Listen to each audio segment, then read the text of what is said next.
Snowbirds aren't returning. Hotels sit vacant. Border shops have shut their doors. But this goes far beyond a few missed vacations. Canada's silent pullback from US tourism is draining the life out of entire American towns. Communities once thriving on Canadian dollars are now bracing for a financial freeze they never anticipated.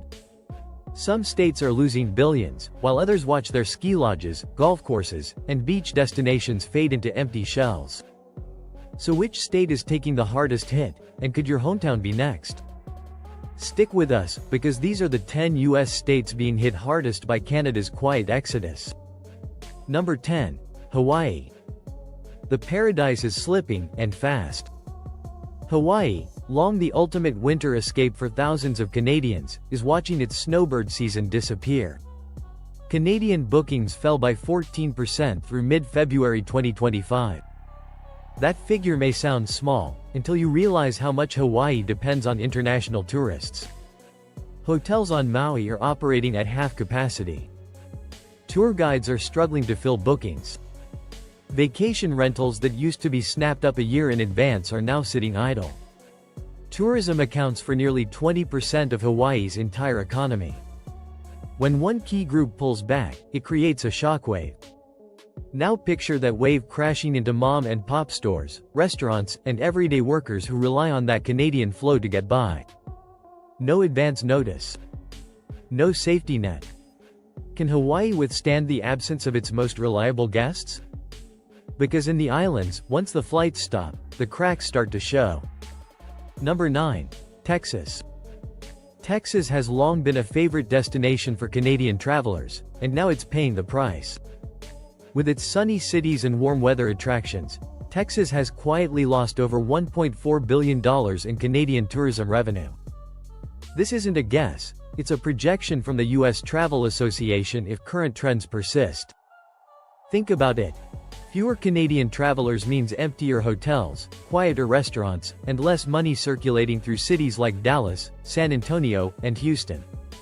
The ripple effects?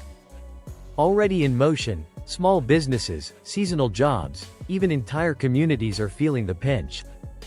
Could this be the beginning of a broader tourism downturn across the South? Before we move on to the next state, and trust us, it's worse, make sure you hit subscribe. That's how we keep bringing you the stories nobody else is talking about. Number 8. Maine. Quaint harbors, lobster rolls, forest-lined roads stretching into the horizon. Maine paints a perfect picture. But beneath the surface, the state's economic foundation is cracking. Maine's financial health is deeply tied to Canadian cross-border visitors, especially those arriving by car. In 2025, that stream didn't just slow, it nosedived. From February through April, border crossings dropped by 166,000 compared to the same time last year, a staggering 26% decline. For a state that thrives on spring and early summer Canadian tourism, this isn't a red flag, it's an emergency signal. Hotels in Bangor report extended vacancies. Kittery's outlet malls are seeing far fewer Quebec and New Brunswick plates. Small towns built to cater to Canadian weekenders are slashing staff, trimming hours, or closing altogether. And it's not only tourism at risk. Canadians also cross into Maine for healthcare, work, and bargain shopping, all of which are vanishing. Towns like Calais and Holton, already balancing on a financial knife's edge, are now in free fall. Local fuel stations, diners, and mom and pop shops are losing their best customers overnight. Could the trend reverse? Maybe, but only if cross-border sentiment improves, and that's a big ask. With growing tensions between Canada and the US, many Canadians are choosing to stay home. Maine used to be the friendly, familiar, nearby escape. Now the welcome mats are out, but the parking lots are deserted. So here's the big question. How long can a state built on seasonal Canadian visits survive when the season never even starts? And if the boycott gains momentum, could these peaceful towns become tomorrow's ghost towns? Number 7. Washington. At first glance, everything looks the same: cars cruising along I-5, ferries crossing the water, coffee shops buzzing. But look closer at Washington's border towns, and the cracks become clear.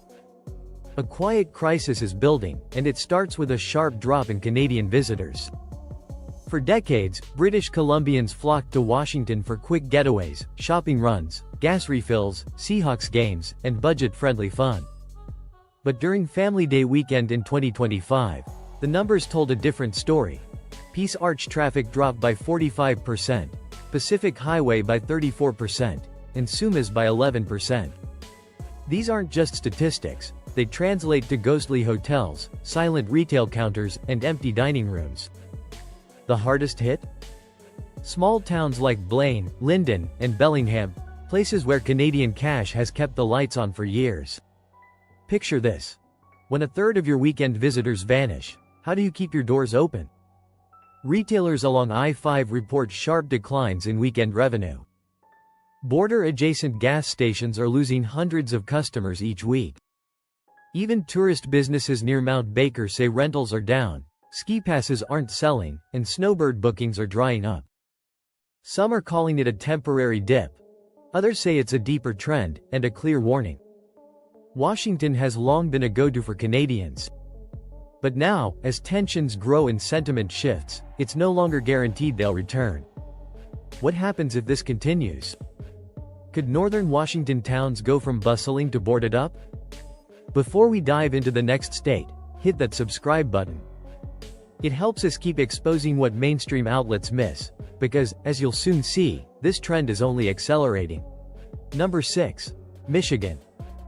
Stand near the Ambassador Bridge and you'll see it. A once bustling artery of Canadian travel now thinning with each passing day. Michigan isn't just Canada's neighbor, it's a gateway. A vital economic bridge, and that bridge is weakening. Cross-border visits from Canada, a consistent economic boost to cities like Detroit, Port Huron, and Sault Ste. Marie, have taken a nosedive in 2025. From January to April alone, visits dropped 19%. That's tens of thousands fewer tourists, shoppers, and hotel guests. In downtown Detroit, hotel clerks, bartenders, and retailers echo the same story. We used to count on Windsor traffic every weekend. Now, it's a ghost town. Casinos feel it worst. Canadians once made up nearly 20% of Detroit's gaming revenue. But rising inflation, slow border processes, and cooling diplomatic ties have dried up that cash flow. In Port Huron, locals say it's easy to spot the change: fewer Ontario plates, empty parking spots, and quieter weekends. Shopping outlets once buzzing with Canadian deal hunters are now trimming staff during what were once peak periods. And this problem doesn't stop at the border. Canadian money fuels deeper parts of Michigan's economy too, from auto supply chains to Great Lakes tourism partnerships. When that revenue stream slows, the entire system feels the pinch. Could Michigan bounce back? Possibly, but only with renewed trust, stable currency, and friendlier diplomacy. Until then, the state remains at risk, economically exposed to every border ripple. If the boycott deepens, Michigan may not just lose weekend tourists. It could lose its entire international economic foundation. And the next state? Its collapse is already reshaping its economy. Number 5.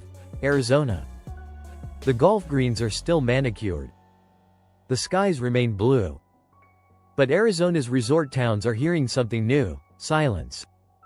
Canadian snowbirds once turned cities like Phoenix, Mesa, and Yuma into seasonal boomtowns. Now, RV parks have vacancies. Condos sit empty. Local businesses are sounding alarms. In 2025, Canadian travel to Arizona fell 22% during peak season. Tens of thousands of visitors, and millions of dollars, vanished. Restaurants in Tucson are downsizing. Scottsdale golf resorts are cutting rates. Even car dealerships and medical clinics, two industries heavily reliant on long-stay Canadian visitors, are reporting major slowdowns. Here's what few realize: Canadian snowbirds were Arizona's most stable tourism base.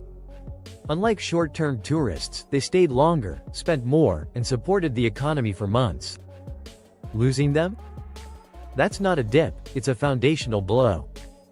Why are they staying away? Some point to political tensions. Others blame rising prices, stricter border rules, or unfavorable currency rates. But no matter the cause, the result is clear. Yuma, where Canadians once made up over 30% of winter tourism, is facing sharp financial decline. Local media reports are stacking up. Fewer Canadian flags, fewer license plates, fewer familiar faces in diners. What happens when Arizona's most loyal visitors disappear? Before we reveal the next state, possibly an even deeper crisis, subscribe now. We're digging up stories the mainstream avoids. And trust us, what's coming next will surprise you. Number 4. New York. At first glance, everything seems fine, the border's calm, the skyline still gleams. But head north to Buffalo, Niagara Falls, or Plattsburgh, and the cracks become visible. New York isn't just a global hotspot, it's long been one of the top US destinations for Canadian travelers. And that connection is rapidly unraveling. In early 2025, visits from Canadians to New York dropped by 25% compared to the previous year. And here's the kicker: Western New York has taken the biggest hit. That means fewer vehicles crossing the Peace Bridge, emptier outlet malls, and fewer families making quick cross-border weekend escapes. For cities like Buffalo, this is more than just a tourism slump, it's a red alert. Canadians used to bring a steady, dependable flow of income. Everything from day trips and sporting events to medical appointments across the border. Now that foot traffic has slowed, and local businesses are feeling the pressure. Drop by the Walden Galleria Mall on a Saturday and staff will tell you, things aren't like they used to be. Many Canadian shoppers have simply disappeared. Around Niagara Falls, souvenir shops report revenue drops ranging from 15% to 30%. Even hotels near the border are seeing their bookings dry up, particularly among guests from Ontario. But the fallout doesn't end there. In Plattsburgh, a small New York town once proudly known as Montreal's U.S. airport, the decline is even more troubling. Canadian travelers once made up more than half of all passengers at Plattsburgh International Airport. But with attitudes shifting, those plane seats are going unfilled. Why does this matter? Because in regions built around cross-border traffic, a Canadian boycott doesn't just lower revenues, it reshapes the entire economy. From Rochester to the Thousand Islands, communities that once relied on Canadian spending are confronting a tough new truth: their trusted neighbor is no longer showing up. And the next state on this list? It's experiencing a tourism collapse unlike anything in its history. Number 3. Nevada. Flashing lights, buzzing casinos, and streets brimming with global tourists. That's the image of Nevada. But lately, there's been a strange stillness in the air. Nevada, and especially Las Vegas, was once a top magnet for Canadians. In fact, they were among the most consistent international visitors to the Silver State. But now? They're disappearing. In just the first 4 months of 2025, Canadian tourism to Nevada plummeted by 28%. And this isn't just about fewer flights or room bookings. Casino floors have emptied out, theater seats are left unsold, and the ripple effect is accelerating. Step into a hotel on the Las Vegas Strip and you'll overhear the same concern from staff. We used to get floods of Canadians. Now we just cross our fingers. It's even worse in places like Laughlin and Reno, where Canadians used to help buoy the economy during slower seasons. Today, RV parks report waves of cancellations. Seasonal rentals are going unoccupied. Why the retreat? A mix of high currency exchange rates, rising political tensions, and more domestic travel options inside Canada. But that's just the surface. The real issue is that Nevada depends heavily on Canadians. In pre-2020 Las Vegas, nearly 10% of international guests came from Canada. And they weren't one-time visitors, they were loyal, high-spending, repeat travelers. Without them, many resort business models begin to falter, especially now that American tourists are cutting back because of inflation. Number 2. California. Palm trees. Ocean sunsets. Celebrity sightings. California is still glamorous, but there's trouble behind the curtain. A sudden drop in interest from Canadian travelers could cost the Golden State billions. Once a top destination for visitors from Vancouver to Toronto, California attracted Canadian families year-round. Disneyland in winter. Wine country in spring. Coastal retreats in summer. But in 2025, everything shifted, and fast. Canadian arrivals have dropped 21% statewide. And in places like San Diego and Santa Barbara, the decline is even sharper. Tour operators, hotel owners, and airport officials are all reporting the same pattern: fewer bookings, shorter vacations, lower spending. And that matters a lot. Canadians aren't casual tourists here. They spend big. They rent luxury cars, hire tour guides, and dine at upscale restaurants. But now, they're pulling back. In LA, high-end districts like Rodeo Drive have seen foot traffic from international shoppers fall noticeably. In Napa Valley, wineries that once hosted daily Canadian tour buses are cutting back on tastings. Even ski resorts near Lake Tahoe are seeing fewer visitors from Alberta and British Columbia, two provinces that once filled the lifts every winter. Number 1. Florida. Sunshine. Beaches. Theme parks. But look behind the postcard image, and Florida may be the biggest loser in Canada's silent retreat. Why? Because no other U.S. state has relied so heavily on Canadians year after year. From Fort Lauderdale to Sarasota, Orlando to Naples, Canadian travelers have long been the financial engine behind Florida's winter economy. In fact, Canada has historically sent more visitors to Florida than any other nation, contributing over $4 billion a year. Or at least, they used to. In 2025, the numbers tell a different story. Canadian arrivals are down nearly 25% compared to pre-pandemic highs. And unlike other international markets, this one hasn't bounced back. The effects? They're everywhere.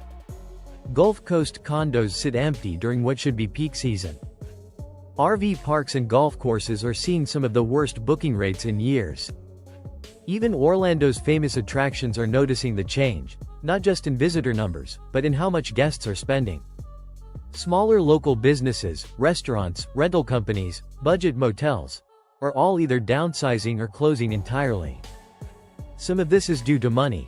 The weak Canadian dollar combined with rising U.S. prices makes a Florida vacation harder to justify. But other, deeper trends are in play too. Shifting travel habits, younger Canadians opting for Europe or Asia, and more retirees choosing to stay home. For some towns in Florida, the loss is about more than dollars, it's about identity.